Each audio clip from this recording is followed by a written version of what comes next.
Xtreme scoring to do the work for you. Good evening, everybody, and welcome to the wonderful Sandown International Motor Raceway. We are here for some SPO Network's American Muscle Racing, and it's the first round of Season 3, and what a season it is set to be. I'm Tom Dillon this evening in the commentary box, and on double duty today, both production and commentary, is Adam Thompson. And Adam, this series usually in these American muscle cars tends to deliver some pretty good racing. What do you think we're going to see this evening?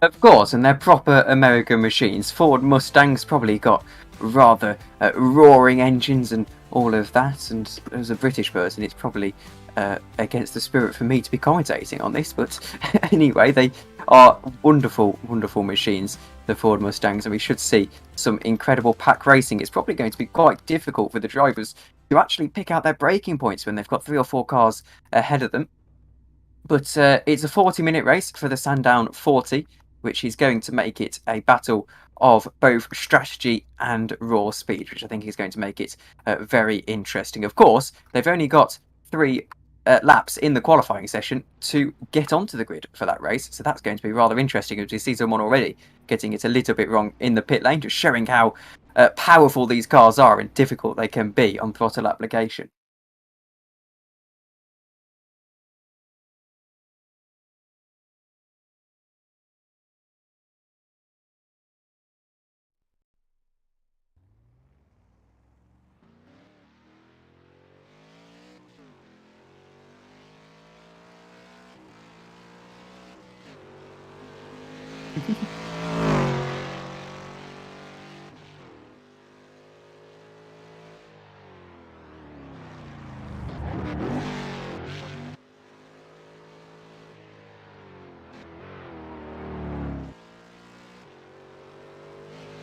So, Xtreme Scoring league management software eliminates the need for spreadsheets and manual tracking of your driver's stats. With extensive multi-level scoring combinations and automated widgets, you can create a professional display for the drivers and fans of your series. You can take your league scoring to a new level by visiting extremescoring.info today. That's with an X. It's not EX Stream, it's Xtreme. And, well, a wonderful little piece of software. I've already used it for the paints this evening, and it was pretty concise, and all I had to do was click a couple of buttons and boom, I had all the paints that I needed. But as we're in qualifying here, we can see immediately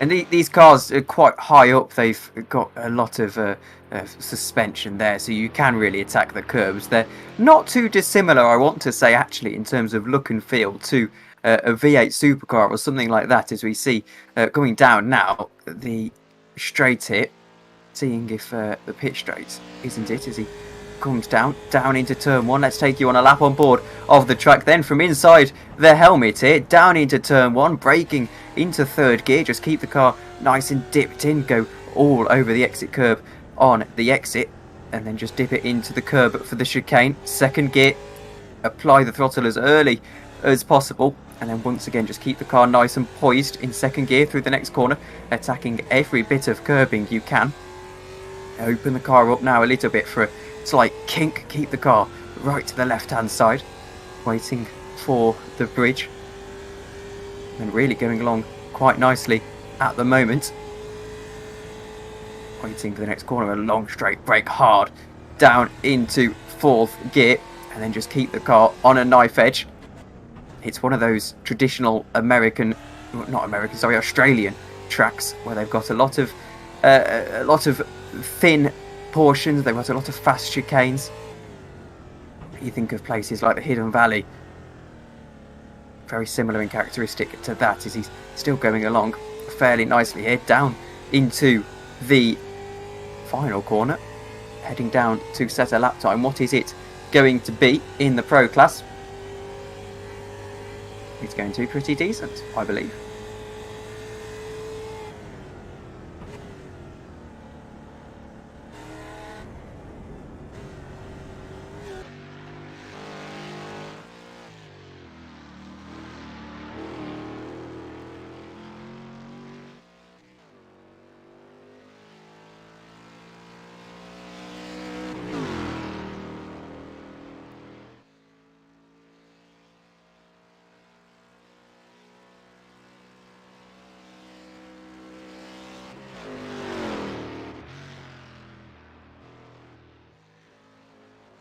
Hey guys, how's it going?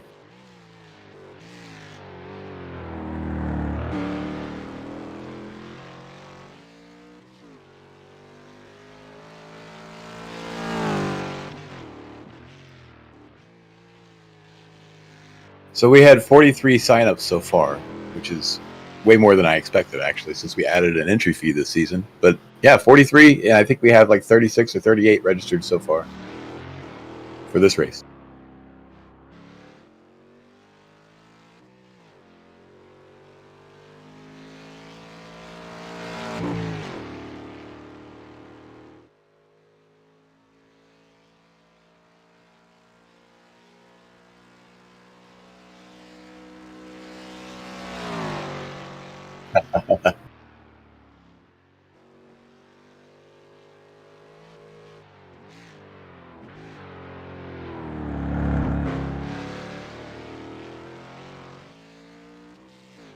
Yeah, so we did a preseason race here, which led to us changing the first race. We were originally going to run Lime Rock, like you said. The slipstream is pretty strong here. It's a very windy day today in Melbourne, so they're going to be dealing with a pretty heavy crosswind in some of the slower sections that might catch a few people out.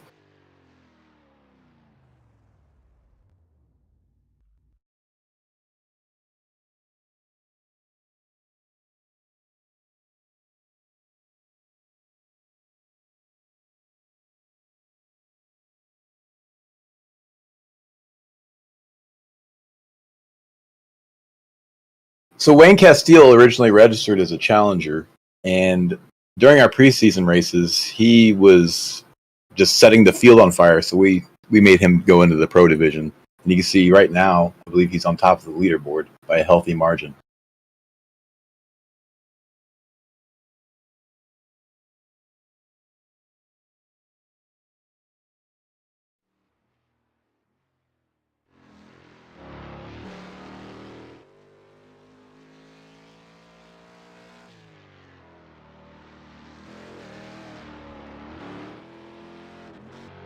It could be, yeah. Scott Banks is definitely a force to be reckoned with as well.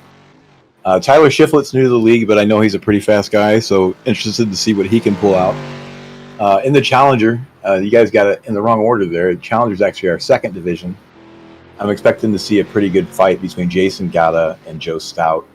And we'll see who else can get their way up in there into that top three. It'll be interesting to find out. And in the amateurs, Edgar Santinelli and Dave Blair are probably the two favorites there. And then Chuck Labano, Mike Thompson are both Matt Thompson, sorry. Mike Thompson's in the Challenger division. Matt Thompson and Chuck Labano look to be pretty quick in that division as well, too.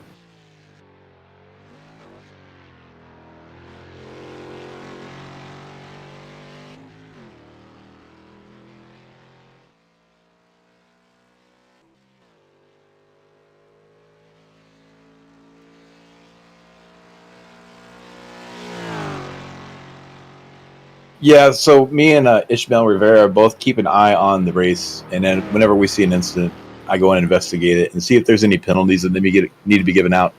If somebody's deemed to be responsible for an incident that causes significant damage to another driver's race or car, they'll get a drive-through penalty. So we assign those live during the race, kind of like you see in a F1 race. And Randall, I appreciate here. Sorry, we couldn't hear Adam on the broadcast, so I'll take over for a moment. I don't know if he's fixed that, but anyway, as you were saying, with the league into its third season, what are your sort of plans for growth from here? Well, we're always going to be searching for new sponsors. We still have some room for sponsorships this season, and we'll be looking for sponsors for next season as well. We can't ask for more cars. Like, this is a great turnout, and so that's what we're going to be looking for, is more sponsorships, get out some more prizes to these drivers, and see what we can do.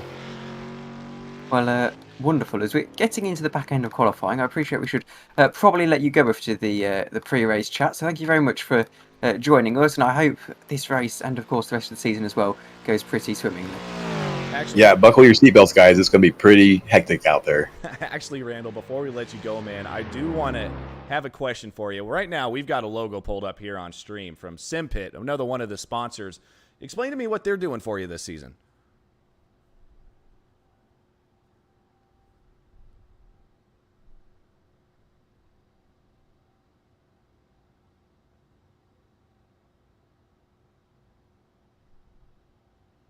Stay on board and provide trophies this season. Well, so shout out to Sean Cole and the Simpit for those awesome trophies. Yep, those trophies do look pretty good, man. Well, Randall, we're going to let you go here. We're about to end qualifying. Good luck in the race tonight. Hopefully you don't have to do too much hard work. Thank you. All right, see you, buddy. And welcome back, Adam, as well, by the way. Having a couple of mic issues there, but all sorted now. I've just checked on the stream as well. I believe we can hear you. But, well, qualifying has just taken the checkered flag, so why don't we have a quick look at the results? We can have a quick look at the results. Give me 1 second here, trying to work some things out. All right, so we'll go ahead and bring up hopefully, the grid. There, we got it. So, right now, we got Wayne Castile there in first place, which is what Randall was kind of suggesting. Robert Hartley there in second. Challenger, Joseph Stout there in third place. That's pretty good. Brian Howard fourth. Tyler Shiflett fifth. Eric Ronenberg sixth. Clint Fletcher seventh. Scotty Banks eighth. Luis Enriquez ninth. Matt Malone rounding out your top 10. Then we get down into the AMs. The first AM on the grid is going to be Edgar Santinelli with David Blair in 12th. And I'll let you take us through the next, about 12.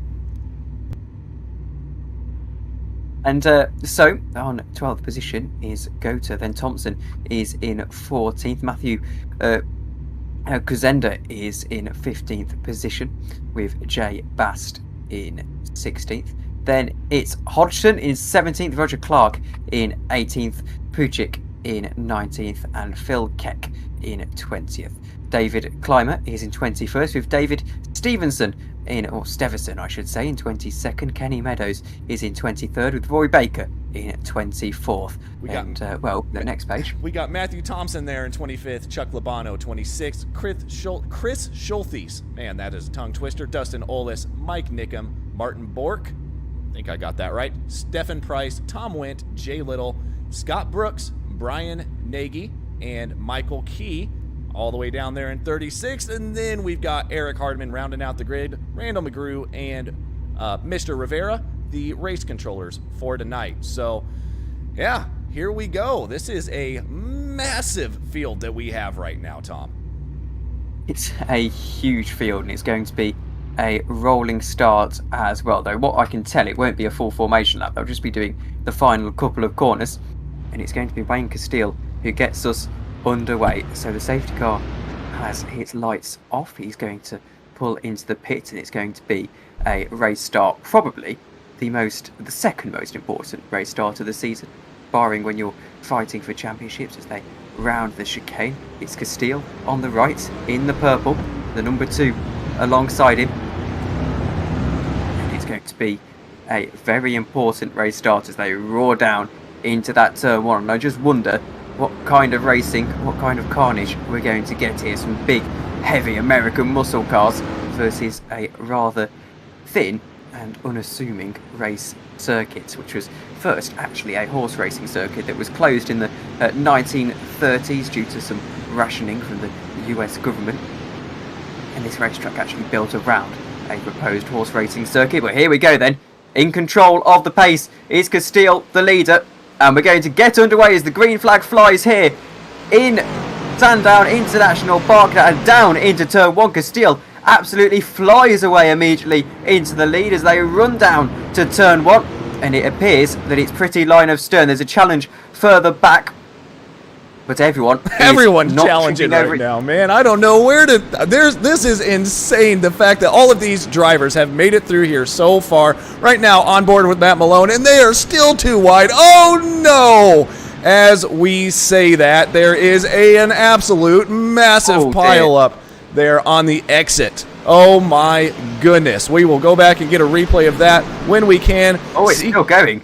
And it's quite appalling actually now. It is still going. Castile leads the way still, and here is just 3rd position Stout, and that pile up as everyone just piles in. No one can really avoid it. They're going to have to take tow service back to the pits. We are expecting a pit stop in this race at least, but here is the battle for the lead between Hartley and Castile. Castile are getting away very, very nicely in the race, and they'll hope that the pile-up is all cleared by the time they get back round to it. But all of a sudden, Castile, after a pretty flawless start, has got a little bit of a challenge from Hartley just behind him.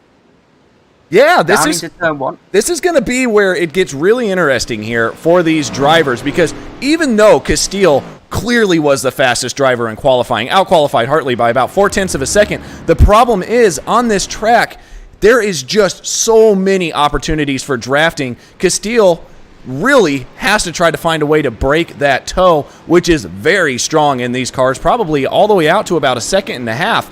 So it's going to be, it's going to be really interesting here to see how Castile can do this with Hartley. You've got Stout back there in 3rd, just kind of hanging out by himself right now. Looks like he managed to avoid most of that carnage, and you can see almost immediately exactly where a lot of this carnage happened. You can see the gap there between Blair and Stout is about 4 seconds. So wonder exactly what happened. We're going to go ahead and try to get back to that replay if we can. But while I try to find that, Tom, I'll go ahead and let you take over for a little bit. Well, as we see Blair trying to do what he can, currently leading the AM division. He's a little bit off track there, but easy to do. But everyone pretty line of stern at the moment, perhaps trying to save a little bit of fuel.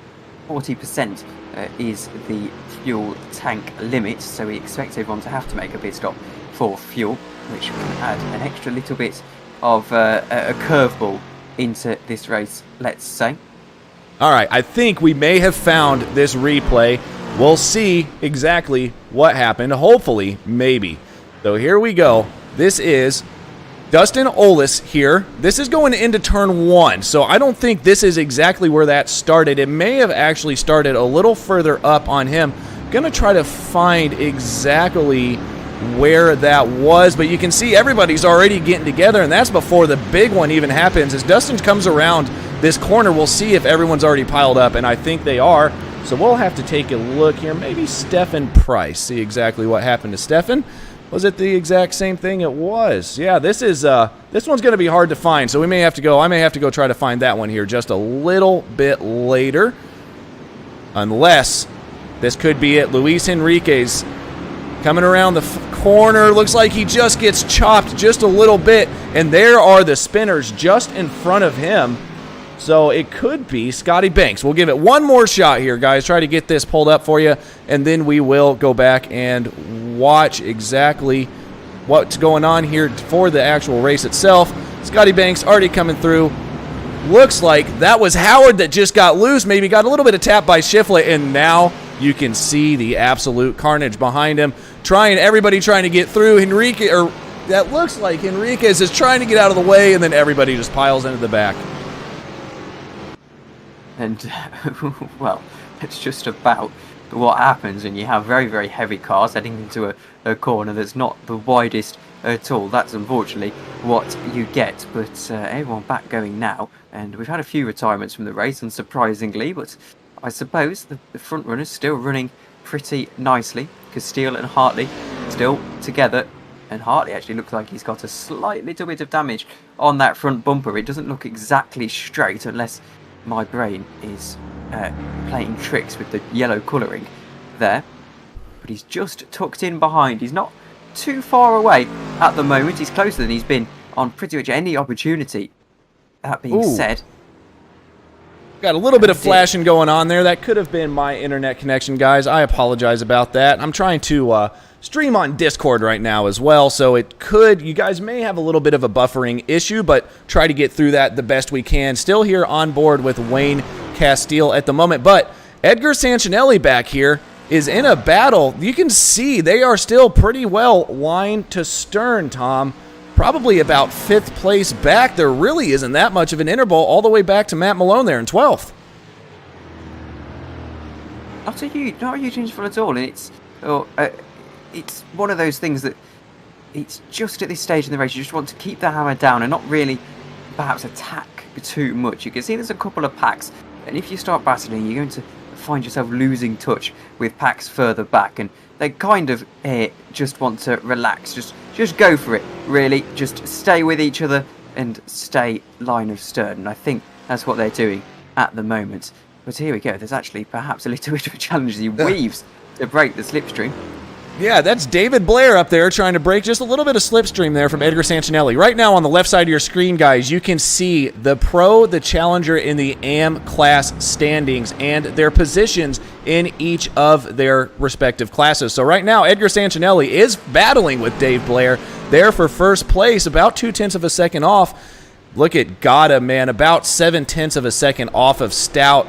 Gata's really gotta make up some time there, and that's Gata right there. He's behind as a challenger behind these two AM drivers trying to find a way around, but you really don't want to get in the way of this battle either, do you, Tom? You're not getting away with a battle at all. You just kind of want to sit back. Though he is in a higher class, isn't he? Which, whilst the cars aren't any different between the classes, it does mean that it creates this interesting dynamic where he doesn't really want to trip over them, but he also kind of needs to get ahead of them in order to chase after Stout, who's leading the Challenger class. So he just needs to figure out a way to get through without causing them too much hassle, and I would argue, just got to kind of get out of the way here and let him through, almost. Well, you would think, but really Gata hasn't been able to get much of a run on these two guys to be able to even try to make a move. Sancinelli and Blair still 0.2 of a second off of each other. Back up here at the front, though, looks like Hartley's starting to close in on Castile just a little bit. Just a little bit, but he has been all race long. He hasn't quite been able to make a move yet.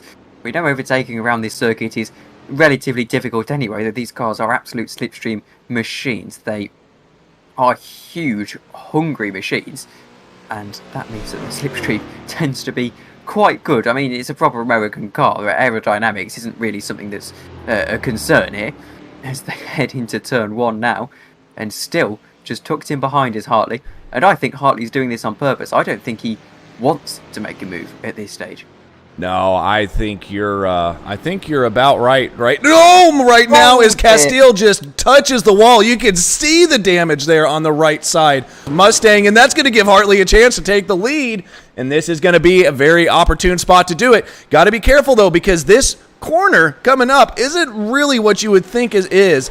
Taking that left-hander, it looks like Castile just cannot even hold on to Hartley. Hartley's going to get the move done before the corner. He might have let him through there, actually. I believe so. I don't see that, because Hartley's got a little bit of damage as well, and here actually is a bit of a counter-attack from Castile. He's going to try and find some space, but there's not going to be any space in the end. Hartley gets the lead of the race, and Hartley gets the lead of the race for what appears is going to be a pretty permanent basis at the moment, because Steele is going to give it all he can. 0.4 of a second as they come down to the pit straight, and I think he's just going to stay behind here. I don't think Hartley is going to be letting up this lead, though he appears to have a little bit of damage himself, Hartley. That front bumper just looks a little bit disformed, perhaps.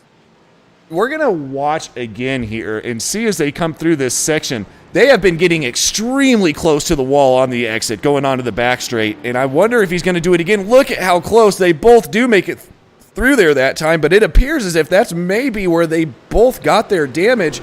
Meanwhile, well, I would say meanwhile, you got David Clymer back there in third. He's a full 20 seconds off of those guys, but we're going to go back here to the overall positions here to kind of show you where everybody actually is. Stout, about 5 seconds off the pace. That's the guy back there in third. Think he can start making some moves with all these damage these guys are having, and they are battling so hard, Tom, that, man, they might actually make a mistake, and we may have a challenger win this race. Actually could, and Stout driving absolutely perfectly. He's not got too much of a gap to the car behind him. Looking at the gaps now, and it appears that really, oh, no, sorry, he has. I apologise. The timing screen I was looking at was going a little bit mad there. No, this is confusing me now because I can see Sancinelli, and I can see that it's about it's a 6.5 second interval, isn't it? It is. I apologise. Yes. It was yellow on my screen for a moment, which suggested that he was a bit closer to Stout than he actually was. But no, Stout is actually in a world of his own at the moment. 6 seconds to second place. However, Gotta is just right behind Sancinelli and will probably be looking to make a move on Sancinelli at some point in the next half an hour or so. Well, yeah, you would think so. And again, what we were talking about before this race, now that we are about 11 minutes into this, these cars are fueled to about 45%. So I'm wondering, I believe that they may have to make a stop. Randall, I'm sure, could tell us yes or no. Randall, I don't know if you're watching the stream or not, but if you just want to let us know, man, if they are going to have to make a pit stop here on this 40-minute race, that would be wonderful. But if they do, that's going to throw a big, I'm going to say one of your words, spanner into the mix, Tom. Yes, and it could throw a spanner into the works, certainly. And I suppose a pit stop is going to open up a little bit of strategy. So if you get clean air for a moment, you can avoid any bit of dirty air thrown up by the cars, though it shouldn't be too dramatic. I mean, if you look at the cars, they don't exactly look like aerodynamic masterpieces.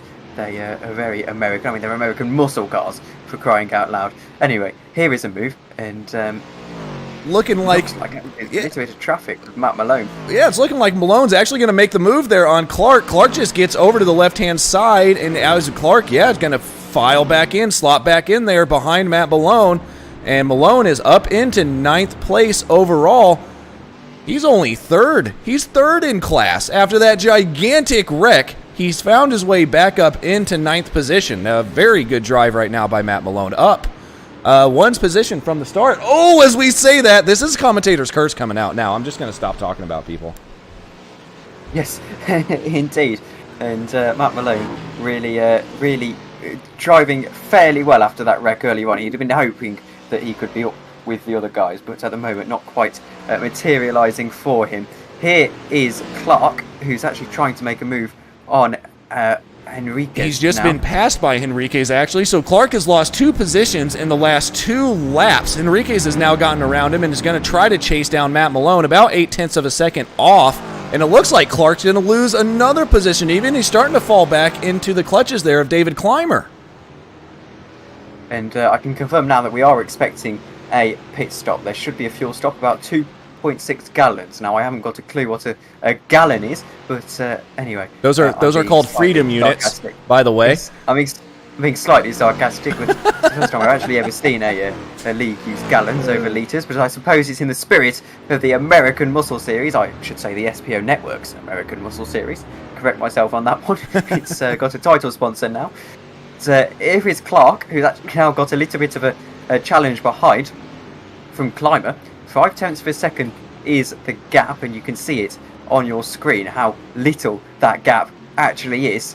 And he is a challenger, so he's falling behind to people in a higher class than him, when there's no shame in that, but given track positions at the moment, that isn't really what Roger Clark is looking for at this stage. And I think if he does get past here, he'll still try and let it through, because it just helps everyone. But it might not help him in the long run. But that is a very damaged car. So that is, and we do have a shout out for the guy we have on screen right now, Kenny Meadows. Megan is watching the stream and said, "Go Kenny Meadows." Megan, it appears as if your guy may have gotten into a little bit of an incident. That is not, I promise you, how the back of that Mustang is supposed to look. No, I think he might be running some special aerodynamic package there, some double diffuser type thing, but definitely not how it is meant to look, and he's obviously carrying damage from a little bit earlier on, and he seems to be driving fairly well with it at the moment, down in 15th position, third in class as we see a move.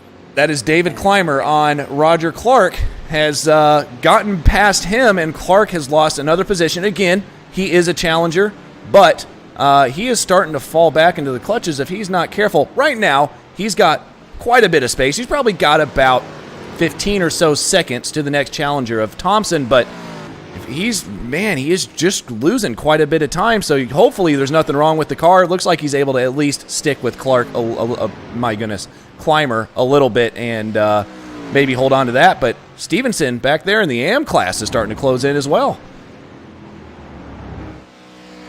We're having an interesting dynamic sort of develop here, where you've got the pro class cars who are sort of trying to find their way through this challenger pack, and because they're not too far off each other, it's creating this interesting dynamic where they're trying to battle with each other and they're just a little bit hesitant to do so, and I imagine it's creating a headache for any drivers that might have a spotter or crew chief here trying to figure out what's going on. Certainly a test of race management skills, as we see David Stevenson in the number 213, currently second in AM class. He's got a pro class car just behind him. We see someone making their first pit stop of the day, and that's certainly a tentative merge, if you want to be technical about that. Who was that Stevenson just came out there? Looks like it was a lap car, but yeah, whoever that was just definitely tried to get in the way just a little bit. Was that, nope, it wasn't Guzenda. It was whoever is in between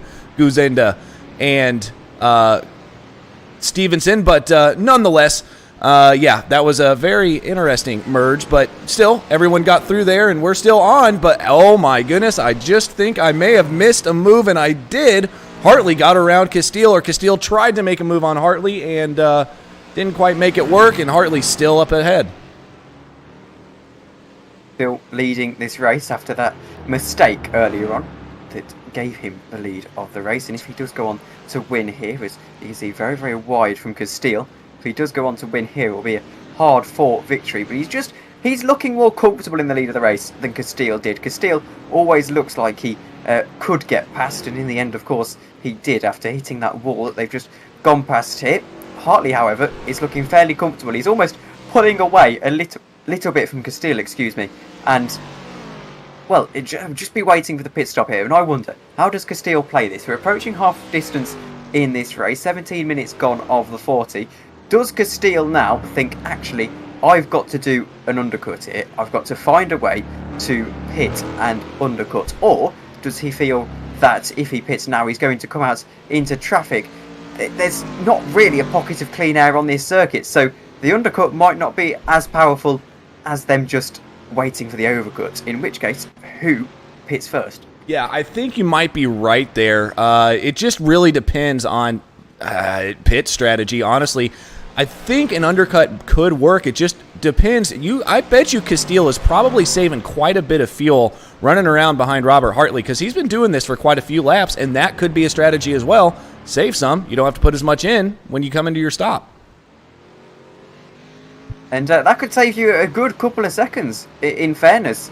If you can save just a second in the pit stop and get out without any major issues, that can really help you in this race. And I wonder as well, do they choose to repair that damage or not? You would suspect not. If they have a quick repair, which we're not too sure of, then it can help them, and they might choose to repair the car, exchange that token as it were, to get that brand new car.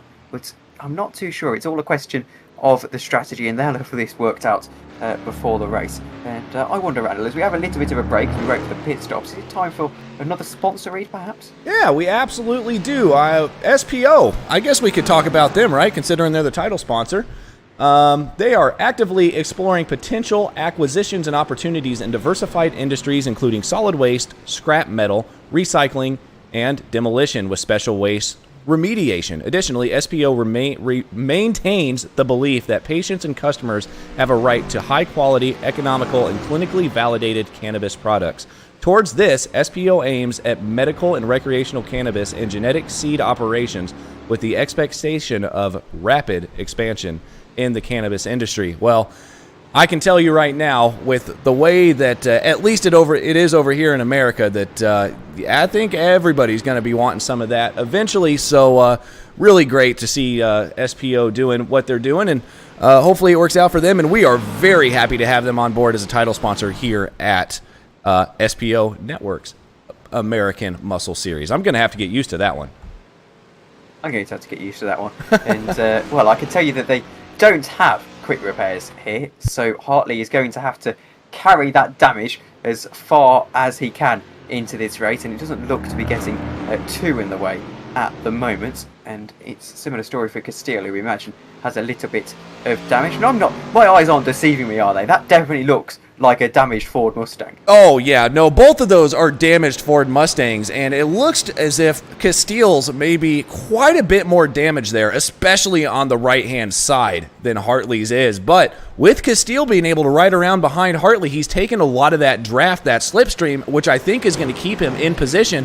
The question is, when does he want to make the move, if he can stay close enough to be able to win this race? We're about 20 minutes into it. We have just crossed over the halfway mark, and I'm telling you what, Tom, I would gear up for quite a battle here at the end of this. I think Castile is just trying to bide his time here, keep the car cleaner as Hartley makes a mistake. He gets way loose, able to hold on to it, though, and Castile is now right on his tail. Castile going to give this one a go, perhaps. Not right now, though. He's going to think against it at the moment. And I think you're right. I think he's just appreciating that while he's in the slipstream, he can save a little bit of fuel. I wonder if he's clutching and ghosting into the corners and things like that. Here's a battle further beyond the field, and it's a little bit of an interesting battle as he's got in the Challenger class trying to attack Henriquez. And I wonder if he is going to stay line of stern here, because it's not really going to benefit him attacking at this stage. Oh, there's a huge moment for someone in the background there, and he's actually done really well to save the car. These cars are not easy to save at all, given the nature of them. And wow, that was an absolute incredible save. I don't know exactly who that was, but whoever that was, good on you for saving that car. That was an unbelievable save. Unbelievable. As we see now further battles going on. This is a battle between David Clymer and, well, actually it was being lapped, wasn't he? Never mind, ignore me. I apologise. You could get a penny jar going for every time I make a mistake like that. Probably be a millionaire soon enough. It's pit stop takers. Yeah, in the background. We do have somebody coming there into the pits. Try to see if we can see exactly who that is. Guys, I apologize. There is a bit of an issue with the overlay that I'm trying to work through right now, but once I get that worked through, I promise you we will know who's doing what here on track. We're just trying to do the best we can with what we have at the moment. And speaking of the best you can with what you have at the moment, look at Edgar Sancinelli in that AM class in 4th position right now, Tom. It's unbelievable, isn't it? It's the lowest position, and it's the lowest class, and he's almost fighting for an overall podium. And of course, we have to point out that the classes aren't particularly rigid. There can be people who slip through the cracks, and I wonder, as the season goes on, is this going to be Sancinelli's full pace, or is it going to be a case that he has to get moved up, or is this just an outlier, an anomaly, where he's just particularly fast on this circuit? And I do wonder, but at the moment, if he's able to keep this pace up, 119.0, 6 tenths faster than the car behind him, if he's able to keep this pace up throughout the season, I mean, he's got to be a title challenger, surely. Oh, he absolutely is, and we'll have to see exactly what he can do. And I do know Edgar Stantonelli. He actually races in the Spec 5 World Tour, which is starting up again next week, and he is very rapid in those MX-5s, but not as rapid in those as he is here. This is an absolute thrashing that he's putting on David Stevenson, who is his closest competitor back there in 12th, and he has got quite a few cars in between him and David right now, and I think he is just trying to hold on to what he's got and continue to run his race because, again, he has absolutely no pressure, and it's going to be, if he can hold on for the next 15 minutes or so, going to be a great statement to start the season with. But back up here at the front, again, these guys are still nose to tail, and they are actually getting closer and closer and closer. I think Castile was almost close enough to make a move into turn one that time, and he might still be. He is on the back bumper of Robert Hartley now. Neither of them have made a pit stop, though, and that's going to be something that is where, and I say it every broadcast, I'm going to say it again because it remains true in these races, is that it is going to be won or lost in the pit stops. They've got to be smart here when they pit. How much fuel they're going to put in, of course. We believe it's going to be about 2.6 gallons. And I'm not even going to attempt the conversion into litres there because American and British gallons are completely different things. But Castile still staying behind. And I reckon here he is going to wait. He's going to wait until the last 10 minutes of this race. And then he's going to start to attack. Perhaps after the pit stop phases as well would probably be his safest bet. They need to take into account, though, the traffic that they're going to come out to if they do come into the pits. That's going to be something that they really need to keep an eye out for. Oh, yeah, the traffic is going to be huge, and you can still see some of these drivers popping into the pits, so they're definitely going to have to start thinking about it here pretty quick. But, yeah, I think right now they're good on pace. The other thing they got to think about here, Tom, is tires. I don't know. These are big, big, heavy cars. I doubt we'll see anybody take tires, but if they did, it's going to be a pretty long pit stop for those guys, but you just wonder, maybe if some of these guys that you see coming in right now are taking tires to try to gain a little bit of time pace on the guys that are decided not to, but if I'm Robert Hartley and Wayne Castile right now, I'm not taking tires, but if I'm Wayne Castile, I'm starting to find a different way to get around Hartley. I think a pit stop may be the best option. Get out in maybe some clean air so you're not following that back bumper. Might do a little better. Because at the moment he wouldn't come out into clean air, although actually I say that it's difficult to say. It's very difficult to say. I'm looking at the track map and they've got a huge gaggle, which will be the concern. There seems to be a bit of a gap with a single pro car just about halfway around the track. I don't know how long a pit stop is here particularly, and I'm hearing there should be no tyres, and I expected as much. And I think even if there was a case of to change tyres, as we actually see, is that Hartley into the pits? It is Hartley into the pits. It is. So but, this yes, as I apologise, Randall has said that there should be no tyres. I expected as much. Even if there were some tyres, I would suspect that unless there was a puncture range, the race isn't physically long enough for it to make a difference, or it's a difference that's significant enough. Speaking of tires, Wayne Castile's right side has just gone up into the air. Did he accidentally? He is taking right side tires. Now you got to watch out, because who is that just came out in front of him? Try to see exactly where Wayne Castile, or I'm sorry, not Castile, Robert Hartley comes out of the pits. There he is right there. Looks like that lap car is going to go ahead and let him by, but Hartley took right sides. And, well, I'm going to blame Randall for that one. I shouldn't really. But yes, Randall says the cars are pretty good on tyres. Clearly, Hartley, not so good on his tyres. And I wonder if that was a more tactical thing. But as I was saying, I wouldn't suspect that there's going to be too much of a drop-off here that would make the extra time taking tyres too beneficial. As physically not enough laps to make up time. No, I don't think so. And Castile's going to stay out again. Right now, he's catching a pretty good slipstream by that lap car, about to be a lap car of Matthew Guzenda, who looks like is going to try to let him around if he can. But look at that damage. You can see how much that damage is slowing Castile down. The second he popped out from Guzenda, he just couldn't do anything with the run. And here's the thing as well. Hartley is out into relative clean air as well. He's managed to find a little bit of time. Randall's also saying that one side could perhaps be free because you can take fuel and one side tyres at the same time. So if that's the case, then Hartley might have pulled off a little bit of a no-brainer here, and I wonder if that's what he's done, and if he would have been, you know, having tested that during the week, I haven't got a doubt about that, and particularly if he's running in a particularly fleshed out team. Santinelli also into the pits, and I did recognise his name actually, and now you've mentioned Spec 5 World Tour, it rings a bell. But lots of activity in the YouTube chat. Thank you all very much for joining us on this particular occasion. Grenadier is saying let's go Rain, and OK is saying let's go Jay, let's go. Thank you very much for joining us. And as we take a moment in the stream, I think I'll go through the final sponsor read for the day, as we would have mentioned Simpit. Go through Gunfire Games, as they are developers of the recently released title Remnant from the Ashes, available for PC, Xbox and PlayStation platforms.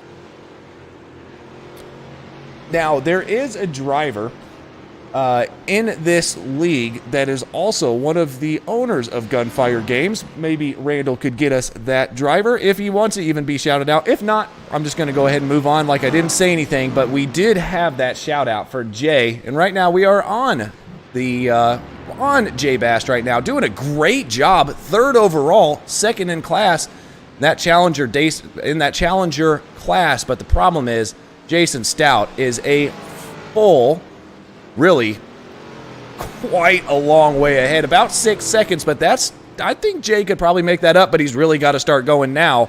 He's got to try to get out of the way if he can to some of these lap drivers. He has. Here we go then. Here is a move, and it's Santinelli, is it not, trying to get on through. This is going to be for position, not for position. He's going to be getting lapped. It is. That's Jay Bast. Jay Bast on. We are on board right now with Jay Bast, and Stout again about 5 seconds now ahead of Bast. So there is a bit of a time.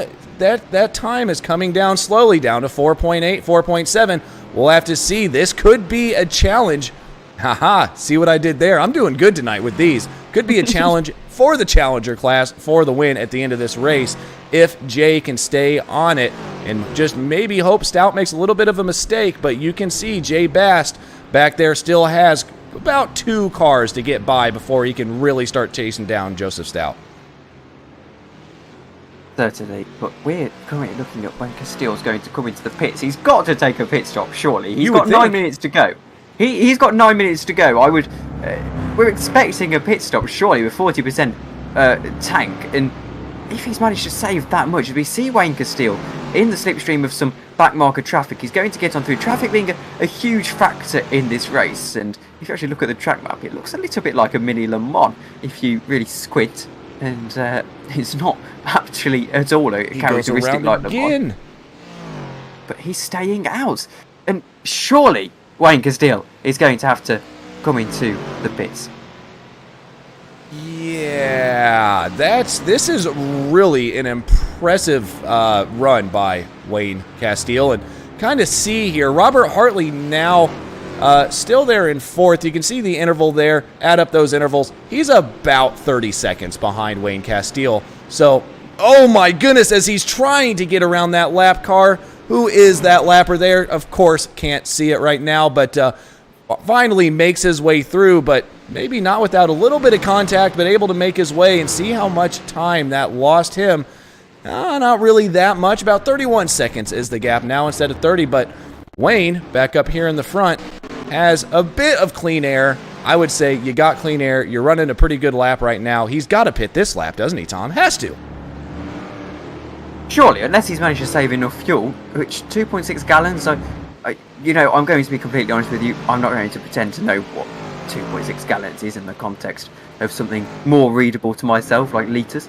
So I can't tell you whether that's a significant amount of fuel to save, as I would tell you that 2.6 litres, perhaps not the most amount of fuel to save, but if I'm not mistaken, a gallon is about 8 litres, is it not? As I need to Google this, but I also know that the American gallon and the British gallon is a completely different thing, and it's an utter headache no one should ever get involved in. But we see David Stevenson just going along. He's got a little bit of traffic ahead of him, and I say traffic because it's a pro-class car, and well, perhaps going to cause him a little bit of a headache. So you can see David there right now in the AM class, second position, doing great, but it doesn't look like anybody is going to catch Edgar Sancinelli. That guy is just flying right now, but David doing a great job holding on there to second place. He's got Chris Schultes there about 8-9 seconds back or so, down to 8 now, but doing a really good job. You've got Hodgson, actually. Speaking of Schultes, there is a battle with him and Jesse Hodgson about to form. We'll see if Hodgson tries to make a move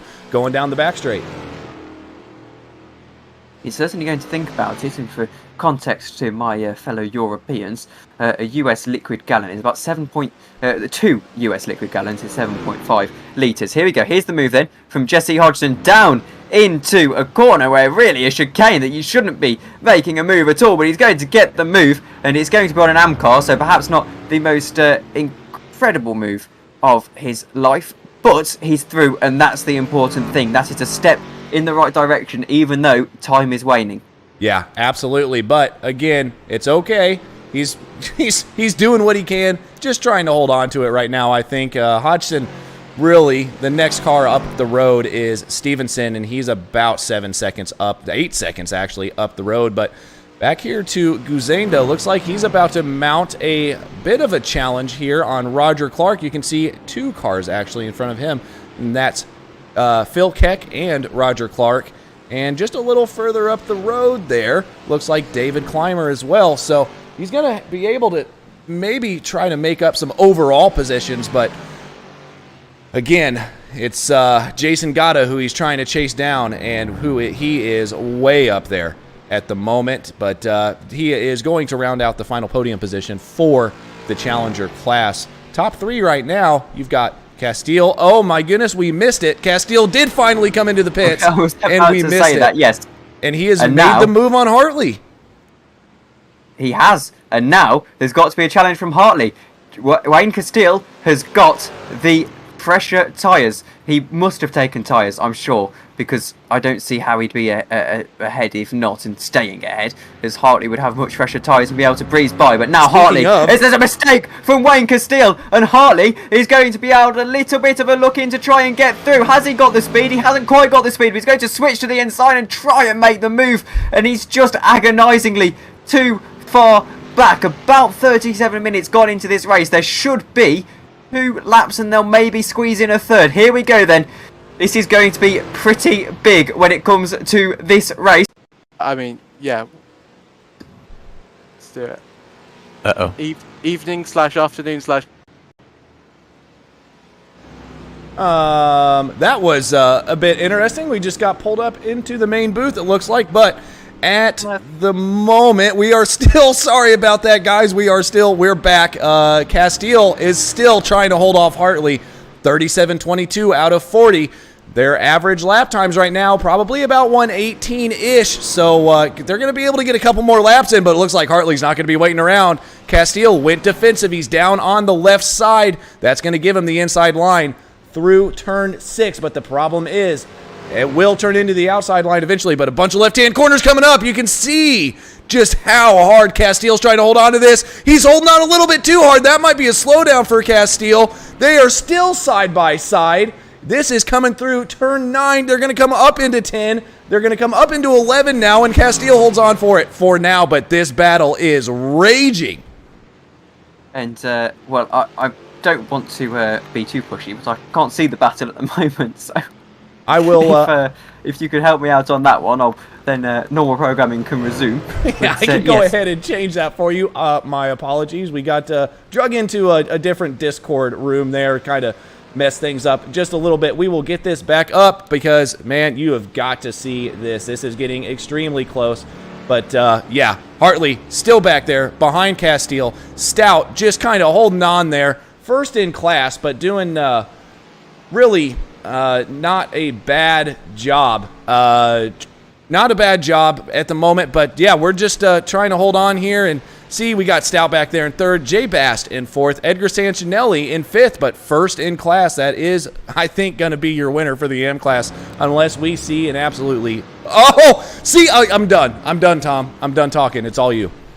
There's a huge battle going on, and they're side by side, heading through the chicane. And at the moment, Castile is holding on. Hartley is around the outside, still trying to stick this one out. Has he got the space? He's all the way onto the grass. For a moment, is Hartley. He's just ahead, as it stands, of Wayne Castile. And now down the inside he goes. And is Castile going to be able to hold this one out? He's got the inside once again, down into the pit straight. There's going to be one more lap to decide this. Castile is in the lead at the moment. Hartley is going to really try and make the best of this that he can. He's going to try and switch to the outside. I'm sure Castile is going as defensive as he can. Hartley doesn't want to lose the slipstream down into turn one. Who is going to break later? Hartley around the outside, Castile on the inside. Hartley gets the better speed into the corner, but on the outside, has he got it? He has. It's a huge move around the outside for Hartley. That is a wonderful, wonderful move.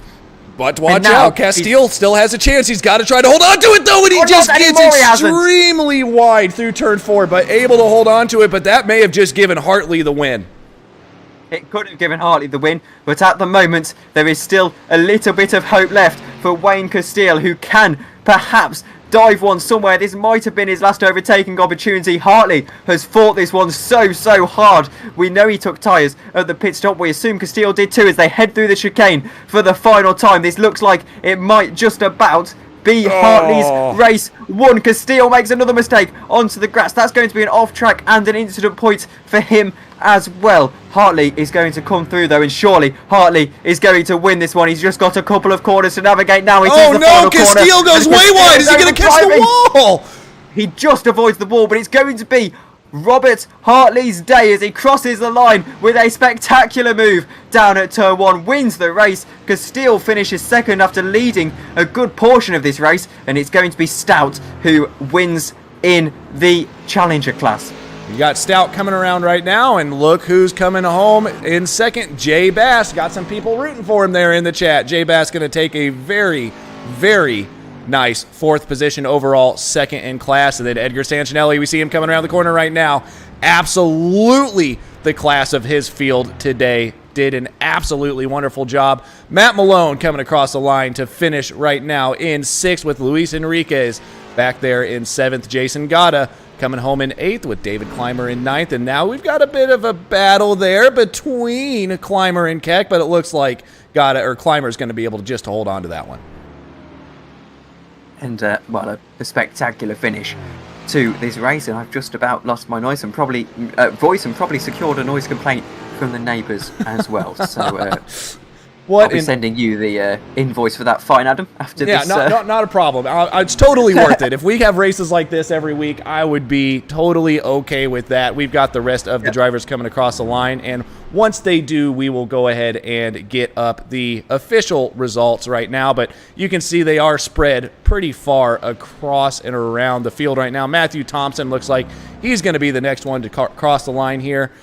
About 3 seconds ahead of Jay Little. Oh, nope. It looks like everybody may actually be done, and they are. The results are up. Tom, I'll let you take us through them once I get them to the overall standings. And now go.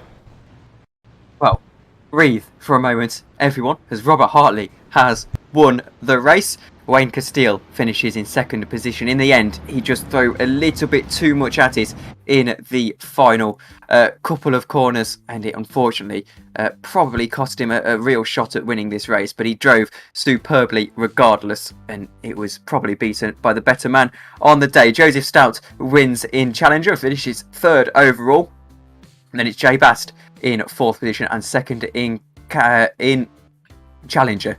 Edgar Sancinelli finishes in fifth position, and first in the AM class. Matt Malone finishes in sixth with Luis Enriquez in seventh position. Jason Gotter finishes in eighth and rounds out the Challenger podium. David Clymer in ninth. Then it's Phil Keck, Roger Clark, Matthew Guzenda in pro. then it's David Stevenson, who was Severson. That's caught me out twice now in one broadcast. He finishes in 2nd in AM. Then it's Jesse Hodgson.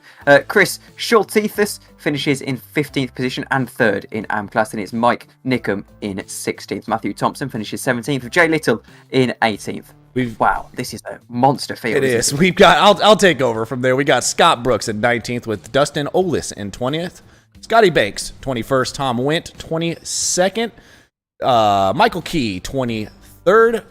Chuck Labano 24th. Martin Bork, I believe I got that right. I've said it twice now. 25th. Eric Hardman 26th. Mike Thompson 27th. Brian Nagy in 28th. Clint Fletcher 29th. Stephen Price there in 30th. And I think a lot of these drivers that we're about to see were the ones that may have been caught up in that lap 1 incident. Kenny Meadows there in 31st. Michael Puchik, 32nd. David Blair, 33rd. Eric Rondenberg, 34th. Tyler Shiflett, 35th. Brian Howard, 36th. Roy Baker, 37th. And that rounds everybody out. Randall McGrew, obviously, doing all of the race control tonight. And before we do get these drivers in, I do want to say, apologize, we did not get the race control pulled up tonight. I was running into a few issues before the stream started, but we will get that for you guys next week. It will be a much better broadcast, I promise. But we do now have our first interviewee, and it's going to be Edgar Sancinelli. Tom, I'm going to let you take that one away, please. Edgar, you really were having a bit of a lonely race today in class, and well, you absolutely must be happy with a dominant victory. Yeah, thank you. I was pretty nervous going into this round. I wasn't really sure what was going to happen, and yeah, I mean, I saw the huge wreck on lap 1. I was just hoping to get through it, and then I wasn't sure if I was going to be able to hang in there with Dave Blair without making mistakes. And we were saying on the broadcast that if you keep this pace up all season, you'll probably be fighting for the championship. And is this a one-off race for you in terms of pace, or do you feel like you have got the pace to be competitive in all the other races this season? I hope I'll be able to keep this up for the rest of the season. Again, the tires are something that are still kind of mind-boggling to me. There's times that I'm not sure what the tires are going to do and when they're going to fall off, and that's when I usually seem to get a half a spin or lose some positions, you know. And well, I suppose as well with those tires, and we were trying to speculate this on the broadcast because you couldn't quite figure it out. Is it better to take a single side of tires because it saves you time, as you can do it in continuity with fuel, or do you have to stay the same tires throughout the race? Well, you know, I noticed one of the Challenger guys that was ahead of me. I think it was Jay Bast. I'm pretty sure he took tires, and he was getting away from me on the last part of the race. So I think it could be beneficial. I'm not so sure if it would be on the 40-minute races. Maybe the longer ones, you definitely have to, because you just end up losing too much. And well, thank you very much for joining us, Edgar, and enjoy the victory. Thanks, guys. Take care. Nice broadcast. That was Edgar Sancinelli there in first place. Sorry about that, Tom. In first place there in the AM division. And it looks like that is actually going to be the only interview that we have tonight, which is unfortunate because I really did want to talk with Robert Hartley. That was really an intense race between him and Wayne Castile, kind of get his thoughts. And then, of course, Joseph Stout finished first in your Challenger division. We didn't get to talk with him either. But with that being said, Tom, first race here in American Muscle Series. We've got 11 more to go. You ready for them? Very ready for them. That was incredible. I like these cars as well. So, other than that, I think, are we here to round out the stream? I think that's going to be it for us here tonight at Slow Motion Broadcasting, and I'll let you go ahead and do the closing honors, my man. Well, thank you very much. Well, make sure to join us next time out, as I just scrambled to pull up the schedule here on my Discord. Next time out is on the 2nd of August, the Imola 40, and that should be a wonderful race indeed. Then it's Mount Panorama after that, and I'm looking forward to that one, I can tell you that. But other than that, from this evening, I have been Tom Dillon. He's been Adam Thompson. We'd both like to thank you all very much for watching, and we'll see you all later. Good night.